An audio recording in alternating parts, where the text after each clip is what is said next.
Thank you, Odman. Thank you about Clockers to have this speech today. I am Richard Piras. I'm the co-founder of Clockers with Nicolas. Where is Nicolas? Oh, there. Actually, he's the guy with the bright ideas. So we are partnered together, raising this company. We are the crossroad of watchmaking and fashion, let's say. Time is in the core of our business for watchmaking. Here in Geneva, we choose to be in Geneva because here we are in the temple in Switzerland of watchmaking, so it makes sense for us. Also because the company has two heads, one in France, close to here in Annecy, and the other part of our activity here in Switzerland. So really makes sense to be here in Geneva with you today. Thank you very much, Otman, for this invitation. We are really pleased to talk about time today. So the main so here we are, half Nicolas and half me. It's a bit bright. Okay. Clockers, the theme today deals with time, so we won't talk about time itself. We will talk about appreciation of time, and I will try to address this question: can we reconsider appreciation of time in the context of a super connected and really demanding society? So, few words about time first. Time is a notion that is really hard to define. It's immanent, it's completely elusive, but it's a fundamental component of our life. I would like just to give one quote of a guy called Saint Augustine in his memoir called Confessions. He said, who can really define the time? If nobody asks, I know. If someone wants a brief definition of time, I don't know. Time is maybe is so difficult to define that Blaise Pascal reminds us that time is a root word at the basement of thinking and language. So thanks God, I won't discuss about time today itself. It's a huge topic in itself, but just try to raise the way that we consider time in our society today, and how some invention and modern invention influences really much the way we consider the time in our society. And I want to raise one example today. There are many, but this one is really interesting because it's international. Invention of time zone. So it was proposed in the 19th century. One of the first inventor of that is a Canadian guy, Sir Sanford Fleming, who proposed in his memoir terrestrial time, if I remember well, to split time zones, to split the Earth into 24 time zones. So a time zone, all of you know what it is. In an area of land, the time is the same for everywhere in this area. So for anybody who travel, it's quite obvious. Anyway, at that time, the time zone is really the way that the time starts to be standardized. So the question we want to raise today is the time zone have been the first step for a standardization of time. And this is one of the fundamental things we work with at Clockers. At this moment in human history, there is an actual transition in between what is called the solar time, the time of nature, weather, night and day, seasons, and what we can call the mechanical time with clocks and watches.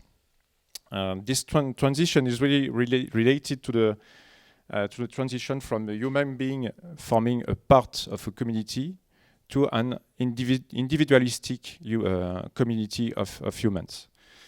And it, from that moment, time becomes the measurement of time. And we shall remember that measurement of time is not time. Just try to bear in mind this, because when you look at your clock, you measure the time, but is it really the time? From that moment, times become really the measurement of time in our daily lives. Activity and our daily activity is really synchronized with the relentless, steady, mechanical rhythm of clocks. And whereas, remember when I was talking about solar time, the daily things in human beings previously was not under the synchronization of this relentless, steady, mechanical rhythm of clocks. So the question is, may the transition from the solar to mechanical time lead to the impression of acceleration of time we experience from time to time? This is the main question I want to address now. That is to say, is this appreciation of time in our super connected world influence so much our life that maybe we are losing something? In a more and more connected world, we are asking for a permanent attention. We are really facing a paradox. That is to say, today we have never had so much free time, but we have never had so much impression of running out of time. So here is the first paradox I want to raise, and few examples to illustrate that. Most of us are connected with smartphones. We have personal computers. We receive emails. We receive notifications. We receive phone calls, and so on and so forth. Also, in our daily life today, we are proposed to fast fooding, speed dating. So it means that compression of time is everywhere and every time. So there are plenty of concrete examples. I just want to raise one thing about the technology, because I'm involved in the technology from a lot of many years today now. But when you just want to see in your agenda on your smartphone what will be your next meeting, you have to do a list of lot of things. And the agenda on your smartphone is supposed to save you time, but at the end of the day, sometimes it wastes your time. You have to you have to do a lateral movement to slide, to open, then you have to enter your code or your password, and then you have a message and notification about the last news from your favorite newspaper, and then you are asking to update the software of agenda because it's out of date. And at the end of the day, you are in the train, you're not connected, and then the data are not updated, and you cannot access your agenda. Wow. It happens sometimes. I don't want to tell bad thing about technology. It's not a judgment, but just to tell us that there are advantages and drawbacks, and the transition from solar time to mechanical time is not an ultimate thing for the human being.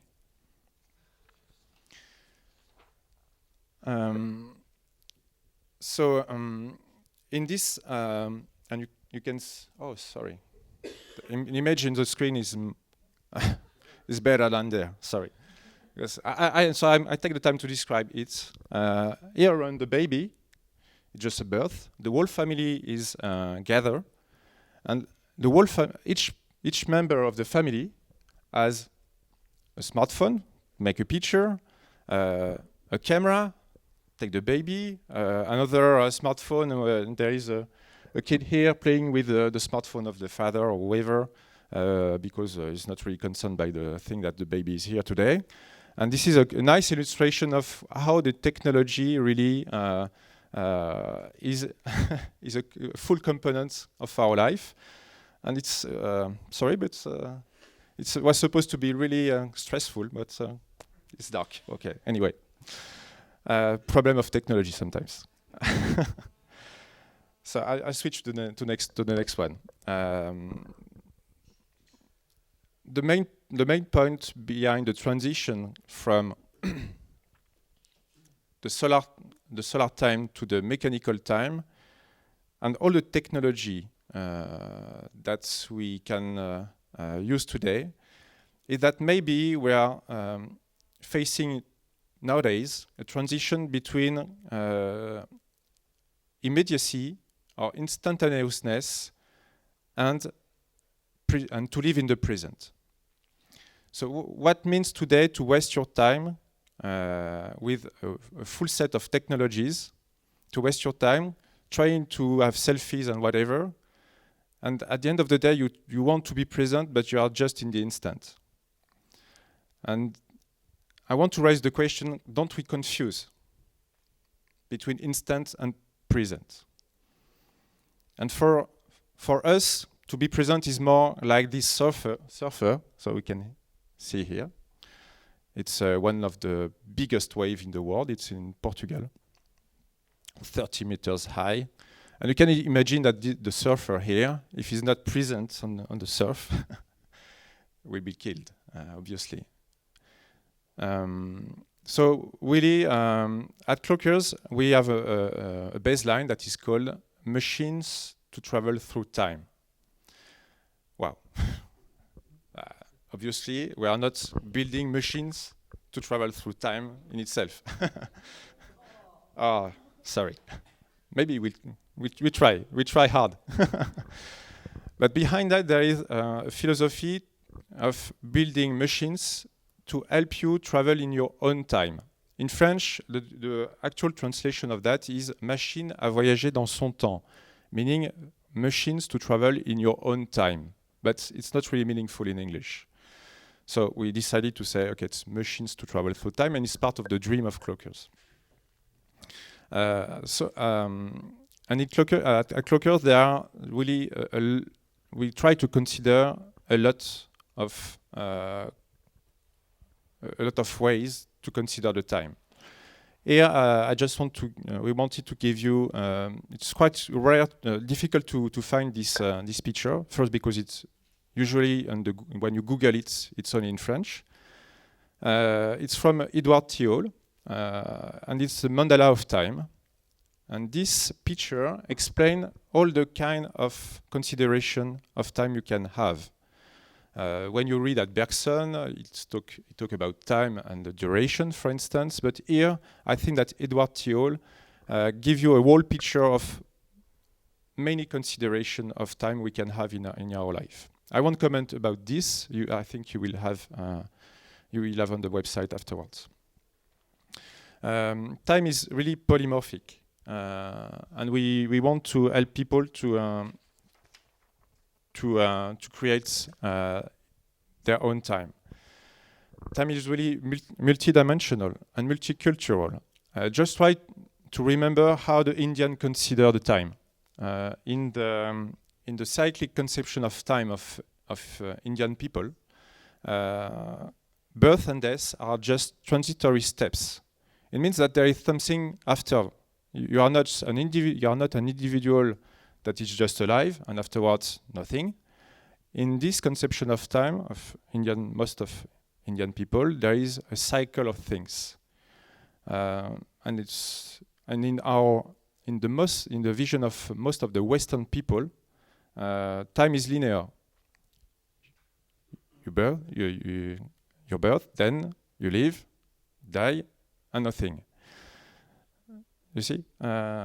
So we want to just to stress the point about this polymorphism of time, and want people just to reappropriate their time and help them to really appreciate what could be for each of us, what could be our own time. At Clockers, we try to give a kind of materialization of time. Time is, I said at the beginning, time is immanent, elusive. It's today really stressful. The pictures we tried to give you showed all these technologies putting stress on us in our daily life on time. But time is something else, and we want people to, with our objects, try to reappropriate the time and to make it more material. So the way we propose the time, for instance, so it's the first timepiece we offered on Kickstarter that was really successful. We want then, for instance, not to use any hands. That is quite a common and universal way today to read the time, but to tell the time differently. And in that, here in the picture, you can see that it's no more hands that gives you the time, but there is one single index that could be considered as a time. And you have here 3 discs for hours, minutes, and seconds.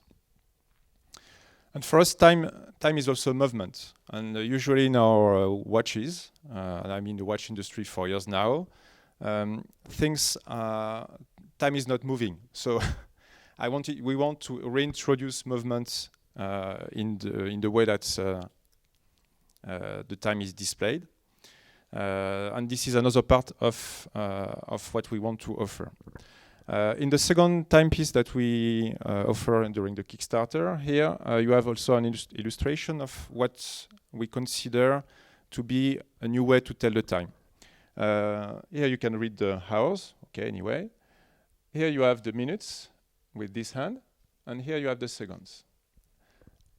The minutes, this hand jump from 5 to 5 minutes. So you can read 5, 10, 20, 25. And in between 20 and 25, you don't know. It's 22, 23. You don't know. And we don't want people to know. Because we want people to make this duration of 5 minutes being their 5 minutes. And in that manner, we joined back a conception of time of Bergson, for instance, who said time is something that is out of the human being. The duration is for the human being. And this timepiece, for instance, is a way to, when you have this description, a way to reappropriate this duration of 5 minutes. So maybe you will miss your train if it's 22, up to you. In this timepiece also you have another way to tell the time with the seconds. Here, the hands come from 0 and goes up to the 60 minutes. And goes back to 0. It's a retrograde. For those who know watches, retrograde is quite, it's not common function, but it's an obvious function. And with this retrograde, the time goes back. So there is movement in the dial here with these very large seconds. And at the end of the 60 seconds, it moves back to the point 0. So it's a way to also to reconsider the time and to make a time viewed in a very differently way. So as I am today, I'm finished with Clockers. I'm not here to make advertising about Clockers.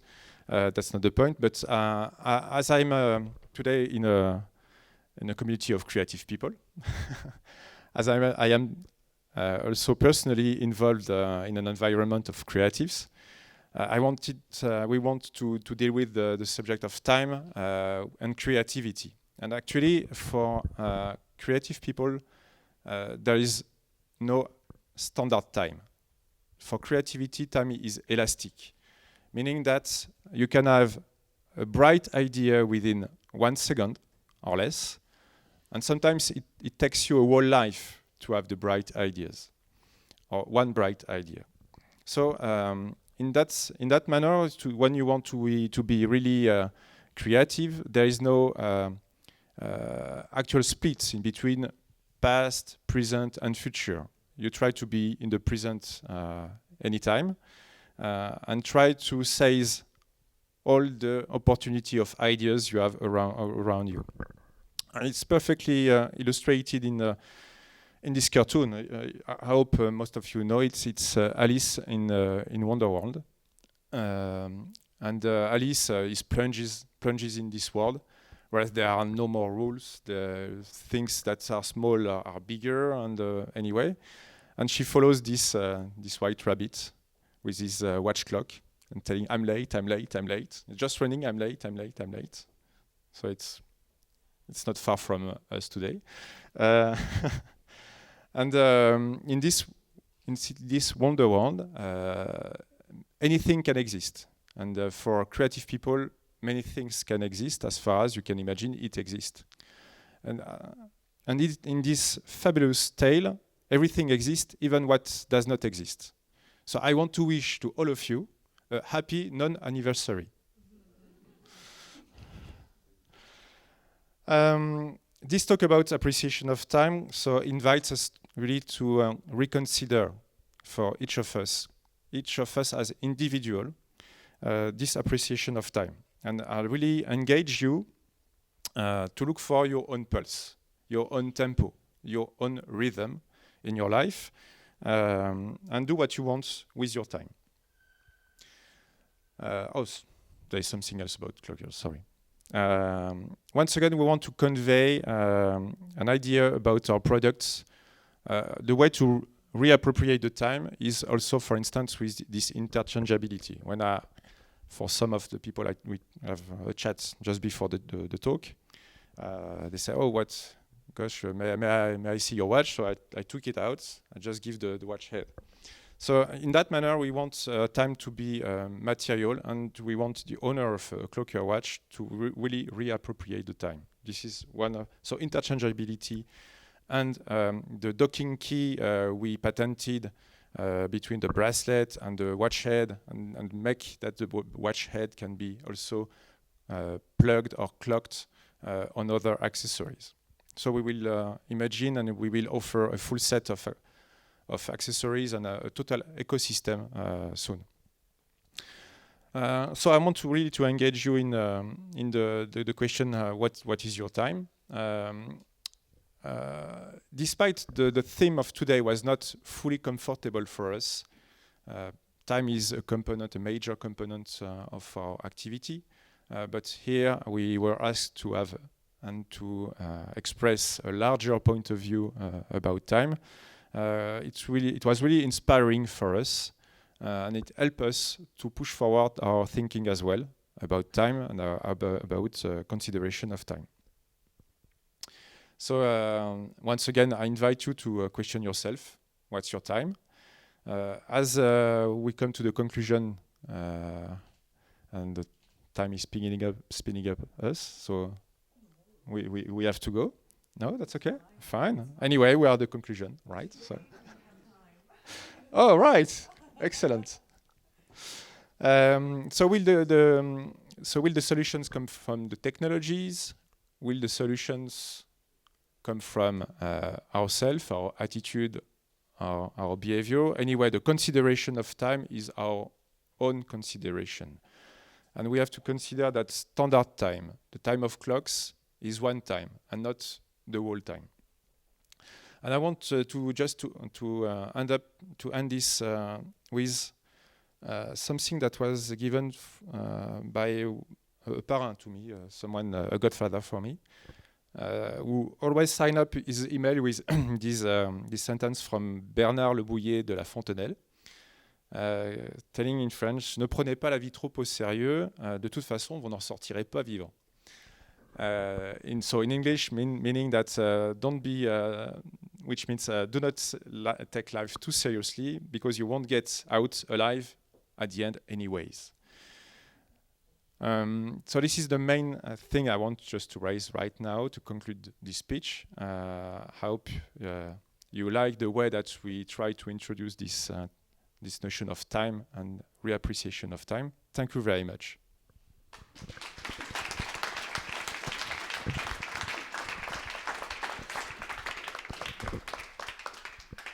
now we're going to have just a short session of questions. I would just like to ask you to speak loud so that we can hear it, because since I cannot run around with my mic since I'm wired. Yeah, our speaker, you're going to be able to answer some questions, right? Yeah, perfect. So, right, we're going to try. We have some time. We're going to take time, we said, right? Okay, go for it. First one?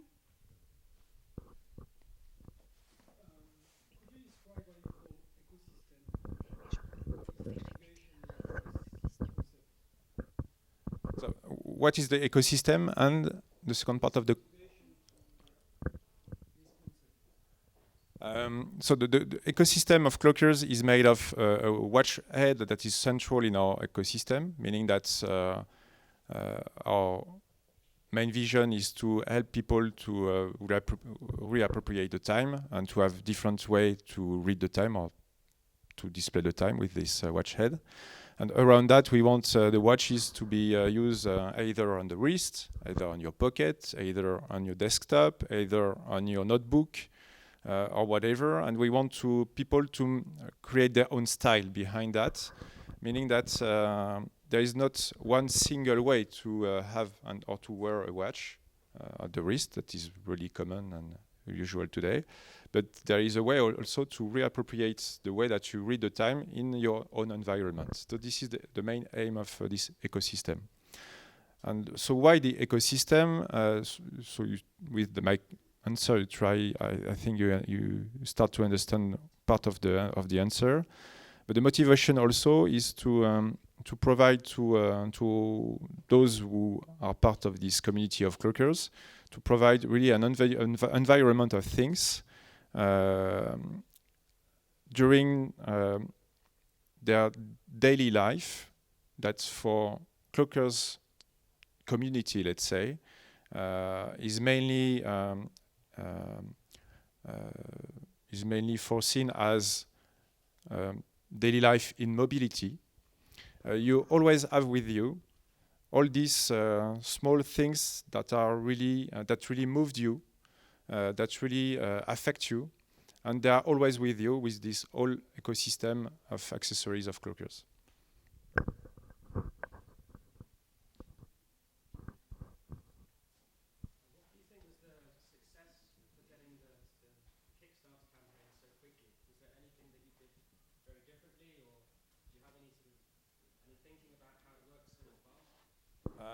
Yeah. So why the success of clockers on Kickstarter during this crowdfunding campaign? Correct. Okay.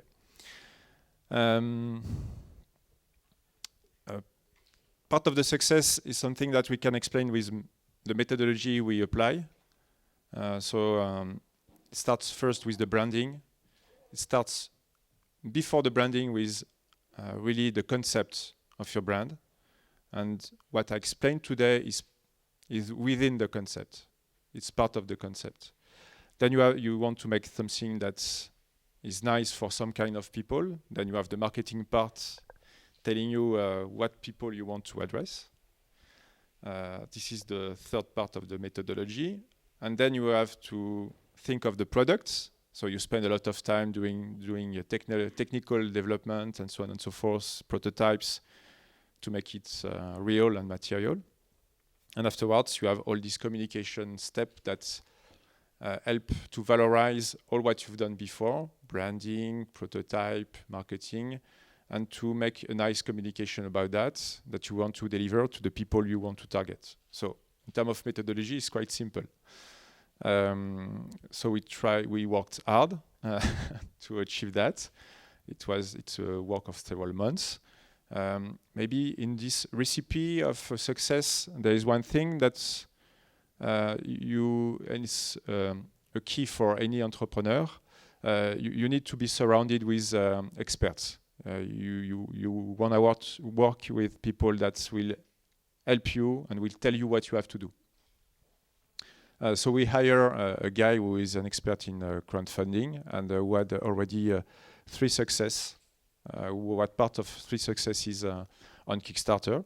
So he helped us really to implement our strategy because on Kickstarter there are things you have to do that are really not common.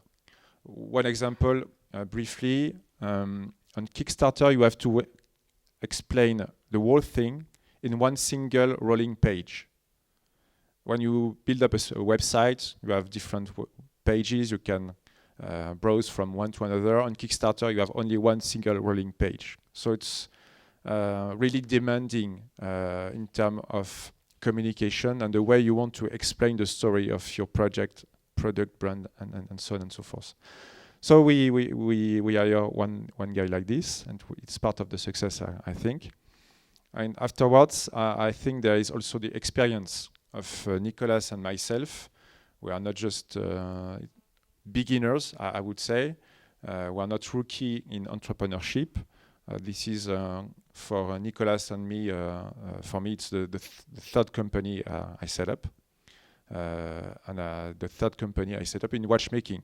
So we had both of us have a huge network of people around us, also in communication.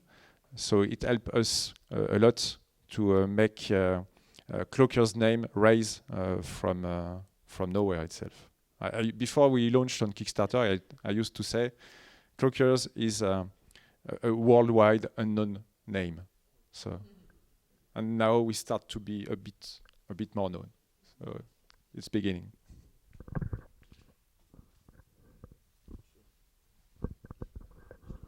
Rebounding on that question, would you go, if you look back now, would you have done things differently to raise money from Kickstarter as opposed to something else like other crowdfunding sources or other forms of raising money?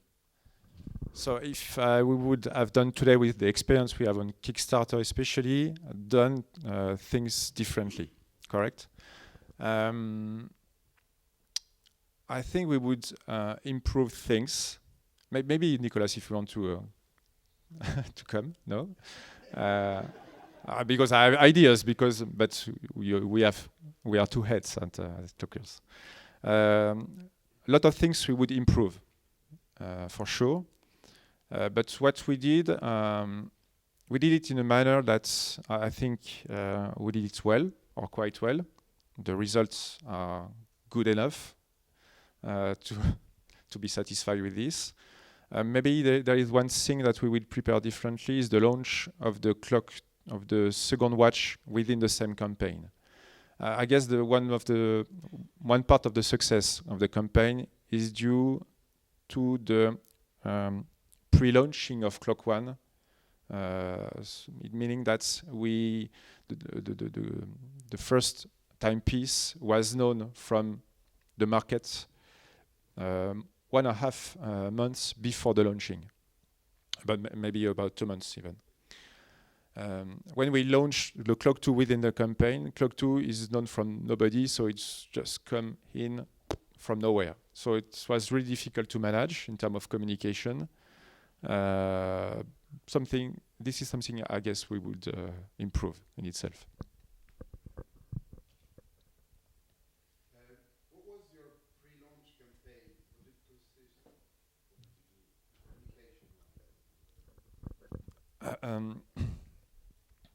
The pre-launch campaign was really a standard pre-launching campaign in considering what is done in watchmaking usually, or luxury industry, whatever, or fashion industry.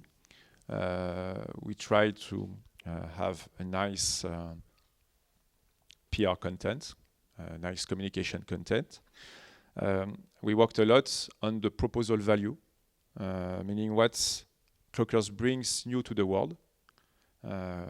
We put much stress on that point in our communication first.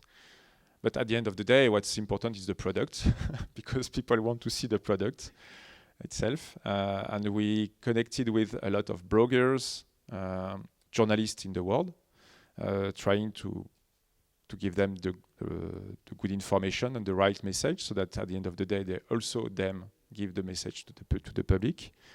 And I think that thanks to the network of people I know, and there is, for instance, Gregory here in the assistance that I know for years, that is a bright journalist in Switzerland.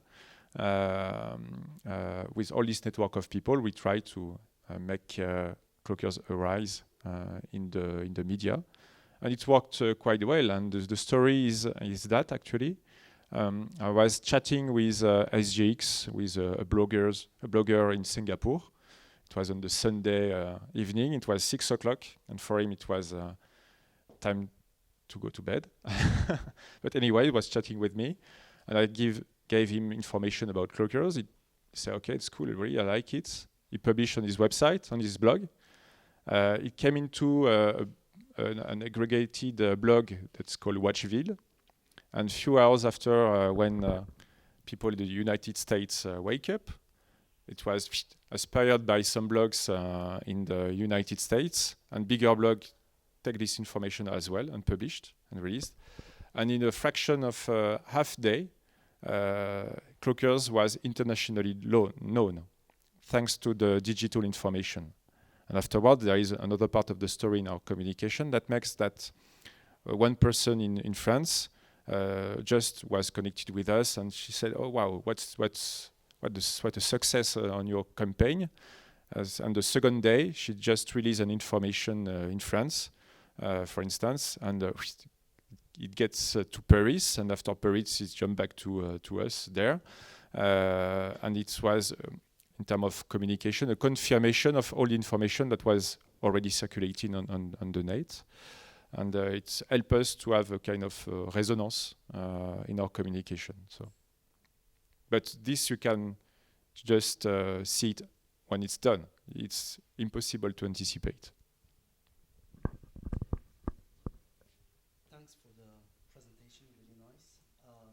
In order to reappropriate time, isn't it better to drop watch? And not to have any watch?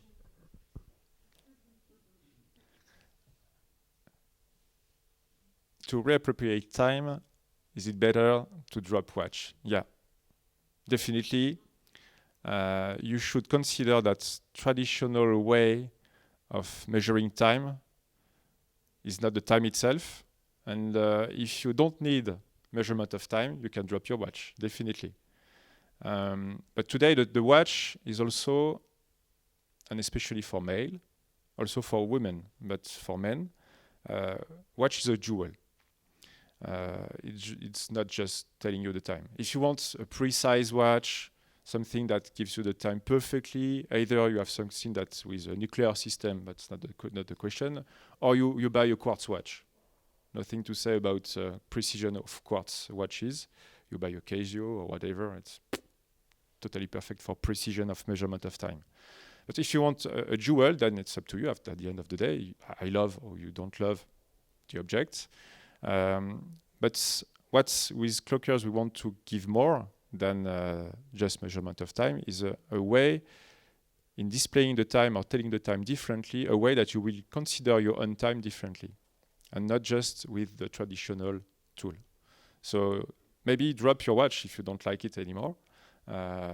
Personally, I won't, because I have several watches and I love them because they are nice jewels. But I really want help people to reconsider this appreciation of time. And you have Cloakers tool for that, let's say, or Cloakers object, but you have maybe plenty of others.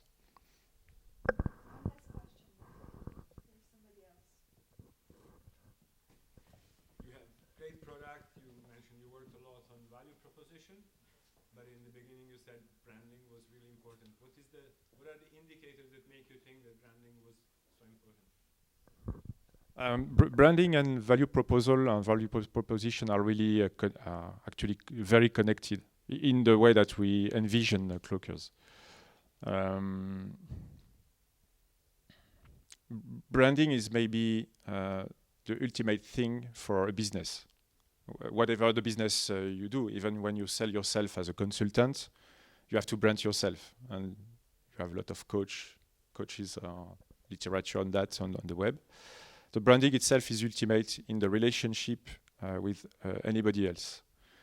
Branding of something that is immaterial is really ultimate as well, because you have to understand instantaneously what you bring to the other or to the market, and it must be impactful, it must be simple, anybody must be able to understand, must be simple, And at the end of the day, you must say, okay, I got the message, and it might be for me, it's interesting.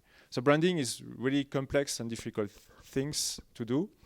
And I think that's, I didn't mention that, but Nicolas worked in a very famous TV channel previously that's called Canal+. So I used to say that he's the guy who shake ideas, you know. I used to say that he's the Canal+ spirit in Clockers. So he is really used to make things or ideas that are really immaterial, to make them a bit more material and to make them a bit more connected to human beings.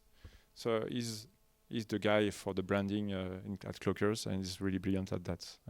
So I can tell that because it's not my job.